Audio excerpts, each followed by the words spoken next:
Vidéo Leader. Numérisez votre vie.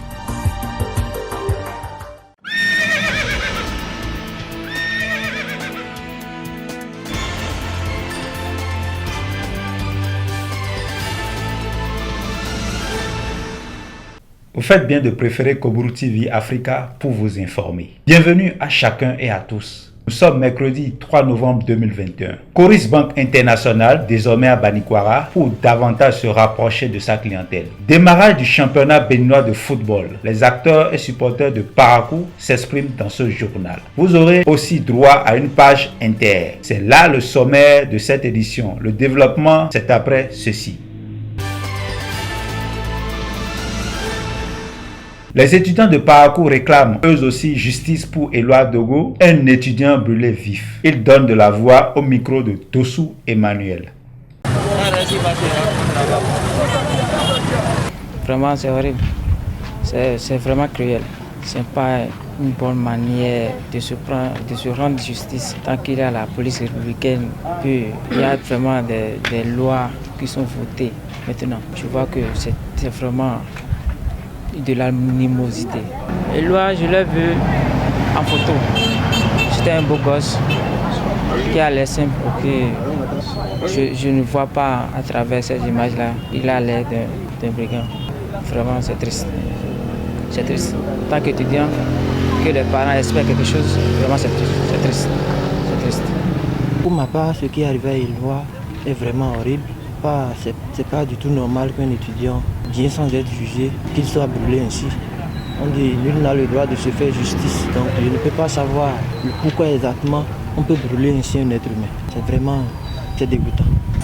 Selon moi, pour moi, ce qui est arrivé à M. Éloi, l'étudiant, au fait, cette affaire est très cruelle. Brûler un étudiant vif en le confondant comme un voleur, moi, au fait, cette affaire m'a trop touchée.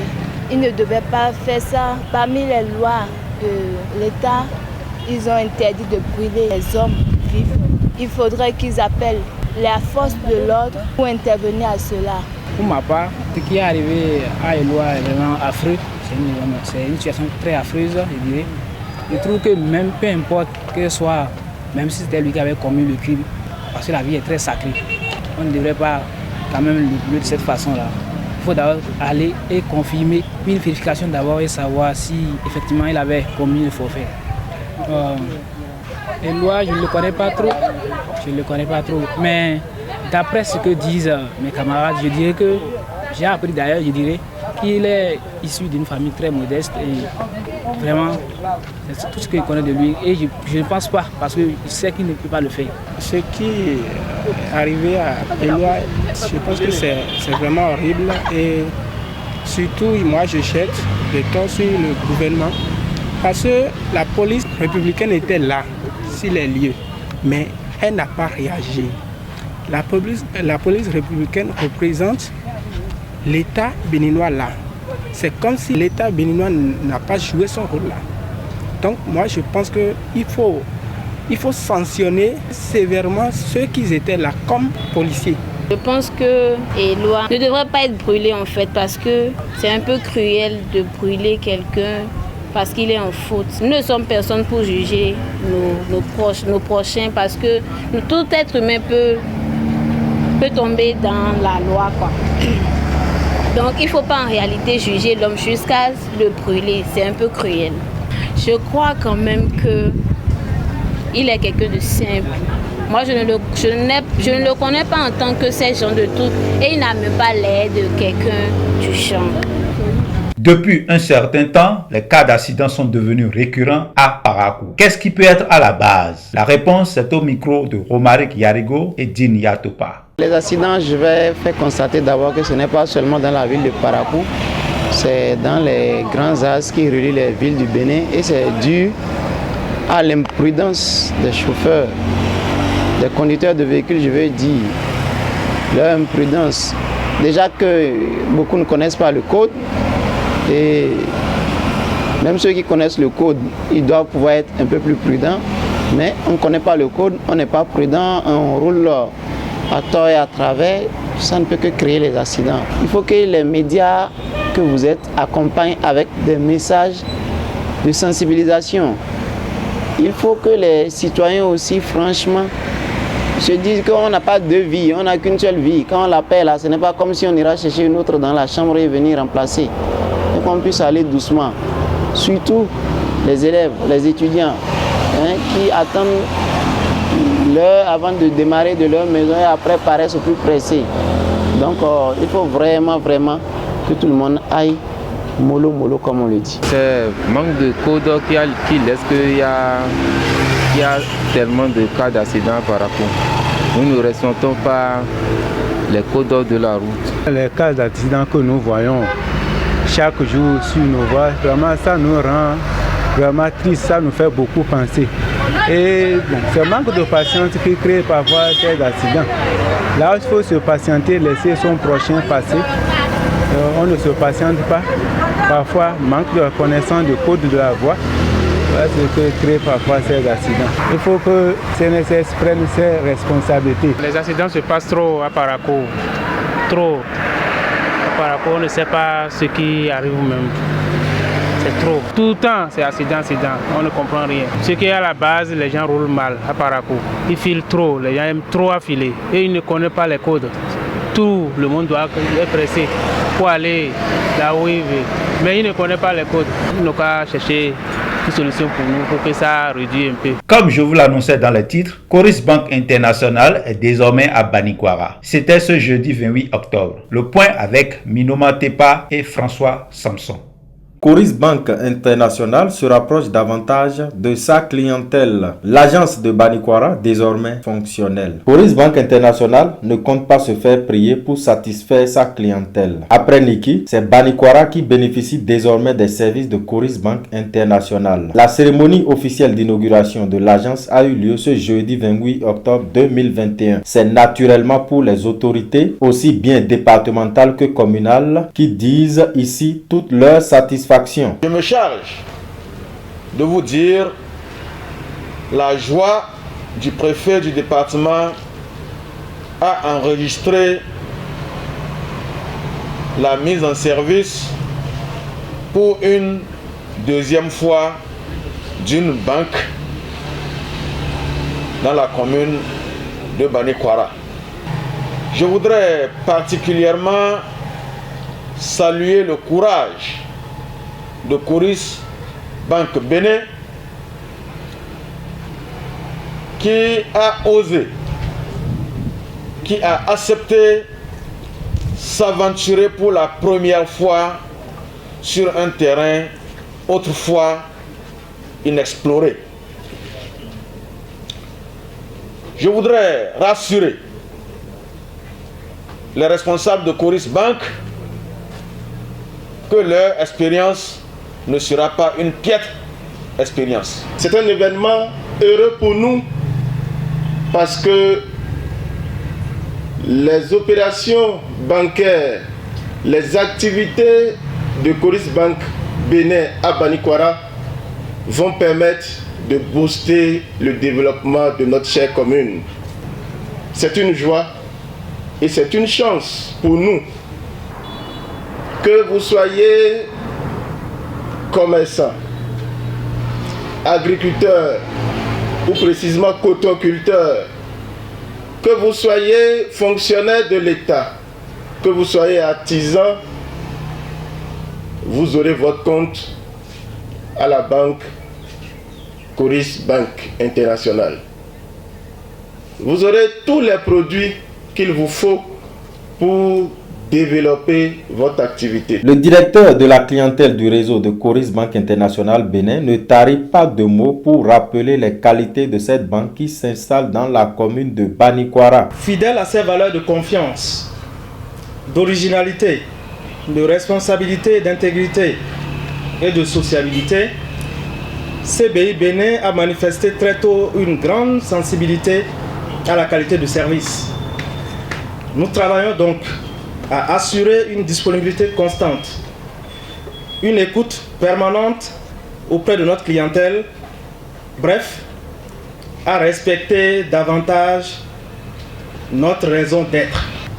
Ce savoir-faire donc et ces compétences sont aujourd'hui, monsieur le maire, à Banikwara pour la satisfaction des populations de la commune. Ainsi, à la veille de la célébration des 5 années de présence au Bénin, Coris Bank est présente dans les villes de Cotonou, de Porto Novo, de Parakou, d'Azové, de Boycon et de Banikwara aujourd'hui. Aussitôt l'agence de Banikwara ouverte, les populations peuvent déjà avoir accès aux services classiques qu'une banque peut offrir et même à des services spéciaux adaptés à la clientèle. À l'agence de Banikwara, dont nous ouvrons les portes aujourd'hui, paysans, artisans, revendeurs, commerçants, salariés, tous trouveront satisfaction dès qu'ils franchissent les portes de notre agence. Pour mieux vous servir, Coris Bank International a adapté à chaque cible un produit d'épargne qui correspond à ses attentes. L'avenir de l'enfant se prépare à Coris Bank International avec un produit d'épargne appelé Vignon. Ce produit vous permet de mettre sur un compte ouvert à votre enfant âgé de 0 à 17 ans de l'épargne bien rémunérée. L'inclusion financière et la bancarisation de la femme est une priorité à Coris Bank International. Et ceci est possible avec son produit d'épargne appelé Mondia. La retraite se prépare également à Coris Bank International avec le produit dénommé Assure Retraite. La clientèle qui était présente lors de cette cérémonie officielle de mise en service de l'agence est très heureuse et s'impatiente déjà de souscrire aux services proposés par la banque. L'installation de la nouvelle banque Coris Bank International à Banikwara est un satisfait pour moi parce que cette banque vient combler un vide qui existait depuis longtemps dans cette commune et la population pourra aisément opérer et faire des opérations bancaires au lieu de se déplacer chaque fois pour aller vers Kandi ou Parakou comme ce fut le cas autrefois avant l'installation de la banque. Et en tant que salarié, je crois que avec la présentation des produits, j'ai tout de suite envie de revenir vers Coris Bank pour pouvoir par rapport au virement des salaires et puis aussi l'épargne qui concerne les enfants. J'envisage aussi aller dans ce sens avec eux.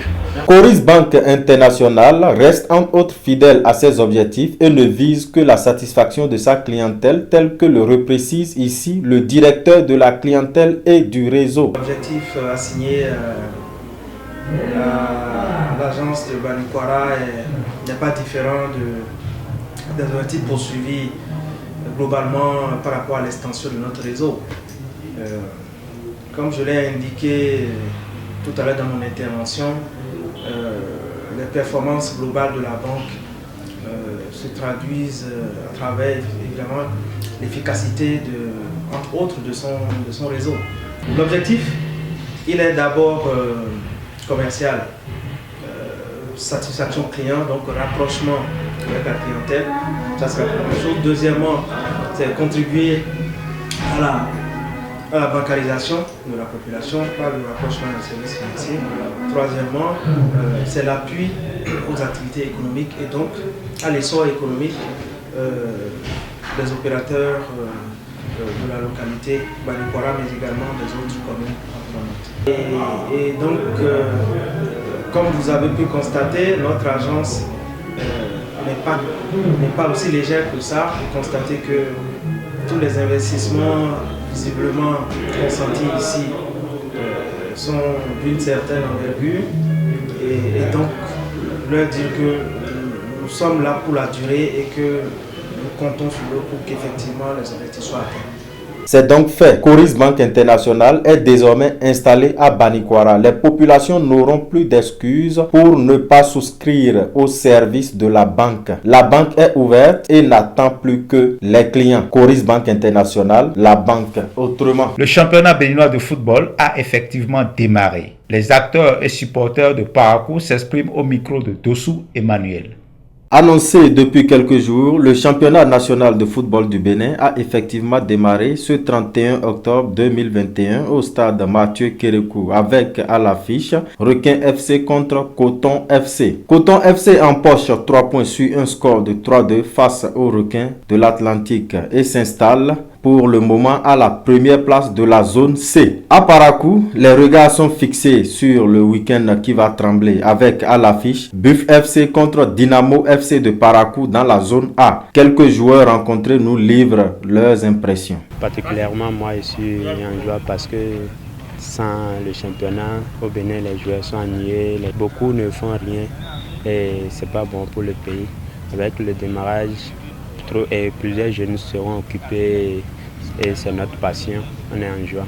Pour ce match du week-end, selon les statistiques, moi je pense que c'est Buff qui est favori pour la première journée à Parakou ici, à voir les derniers matchs qui se sont joués, les matchs de préparation. Je pense que Buff est favori. Je suis fier pour les démarrages du championnat parce que pendant les vacances, on était peut-être à la maison et sans rien faire baisser les trucs. Maintenant, le démarrage du championnat, ça permet aux jeunes de bien montrer leurs talents. Si bien qu'aujourd'hui, dans nos équipes nationales, on voit beaucoup de joueurs du championnat béninois qui s'affichent maintenant, contrairement aux années antérieures. Et ça permet aussi à nos vieux de se distraire un peu. À la question de savoir les sentiments qui animent les supporters, voici ce qu'ils nous confient. Je suis très ravi de voir le commencement. Parce que j'ai déjà vu le Coton Sport et les recueils qui ont commencé.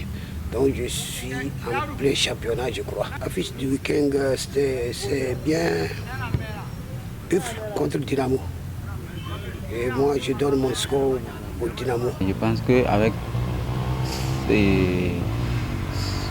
ce démarrage de tournoi, ça permettra à ceux qui sont à la maison, à nos vieux retraités assis à la maison, de venir se vêtir au moins dans l'après-midi. Vive le football béninois et que la saison se passe très bien. À présent, la page Inter. Le G20 arrive à la COP26 avec un accord et des espoirs déçus. Les pays du G20 ne sont pas arrivés les mains totalement vides à la conférence de Glasgow sur le climat. Mais les engagements sur lesquels ils se sont entendus dimanche à Rome en ont laissé beaucoup sur leur faim, à commencer par le secrétaire général de l'ONU. Je salue l'engagement renouvelé du G20 en faveur de solutions au niveau mondial. Mais je quitte Rome avec des espoirs déçus, même s'ils ne sont pas enterrés, a déclaré dimanche soir sur Twitter le secrétaire général de l'ONU, Antonio Guterres. Il est ensuite parti pour la COP26 sur le climat qui s'est ouverte dimanche à Glasgow, en Écosse. Cette réunion qui va durer 2 semaines est considérée comme cruciale pour l'avenir de l'humanité. Immeuble effondré à Lagos, 2 survivants extraits des décombres. Les services de secours nigériens ont extrait mardi 2 survivants des décombres du gratte-ciel en construction qui s'est effondré lundi à Lagos, la capitale économique du Nigeria, faisant au moins 7 morts et piégeant des dizaines d'ouvriers. Au total, 7 personnes ont été sauvées des ruines de l'immeuble de 21 étages, a déclaré l'AFP Ibrahim Parenloy, un responsable de l'Agence nationale de gestion des urgences. Il y a 7 morts et 7 rescapés, a-t-il affirmé à l'AFP, en ajoutant: il y a encore de l'espoir, beaucoup d'autres sont à l'intérieur. J'ai parlé à certains d'entre eux il y a quelques minutes et leurs voix sont fortes, a-t-il poursuivi. Les sauveteurs continuaient de s'activer mardi matin devant la montagne de gravats de cet immeuble situé sur une des avenues les plus chics de Lagos, dans le quartier d'Ikoyi, et qui s'est effondré lundi après-midi alors que des dizaines d'ouvriers se trouvaient sur le chantier. Dans la matinée, des journalistes de l'AFP présents sur place ont entendu la faible voix d'un homme criant à l'aide depuis les décombres, tandis qu'une douzaine de membres des services d'urgence et de la police tentaient de le localiser. 2 pelleteuses creusaient parmi les décombres. Dans un communiqué publié lundi soir, le président nigérien Muhammadu Buhari a exhorté les autorités à intensifier les efforts dans les opérations de secours aux victimes. Gérard Road, l'artère très fréquentée où se situait l'immeuble, a été partiellement bloqué dans la matinée pour faciliter l'arrivée sur place des secours. La veille, un embouteillage monstre a empêché les secours et les équipes chargées de déblayer les gravats d'accéder au site pendant près de 2 heures. Éthiopie, combat entre armées et rebelles tigréens dans le nord. Abiy promet la victoire. Les combats se sont poursuivis entre forces éthiopiennes et rebelles tigréens autour de Kombolcha, selon les habitants, au lendemain de l'annonce par les rebelles de la prise de cette ville stratégique. Les combattants du Front de libération du peuple du Tigré ont affirmé dimanche s'être emparés de Kombolcha après avoir revendiqué la veille de la prise de la ville voisine d'Essi. 2 affirmations démenties par le gouvernement. Ces villes de la région de l'Amhara au sud du Tigré sont situées à un carrefour routier stratégique à environ 400 km au nord de la capitale éthiopienne Addis Abeba. Si leur prise se confirmait, elle marquerait une nouvelle étape majeure dans le conflit. Nous les repousserons avec toute notre force, a promis Abiy Ahmed dans une déclaration télévisée lundi soir devant les responsables du gouvernement. Les communications sont coupées dans une grande partie du nord de l'Éthiopie et l'accès des journalistes est restreint, rendant difficile toute vérification indépendante des informations données par les 2 parties. C'est la fin de cette édition. Merci pour votre fidélité à Kobru TV Africa. À très bientôt.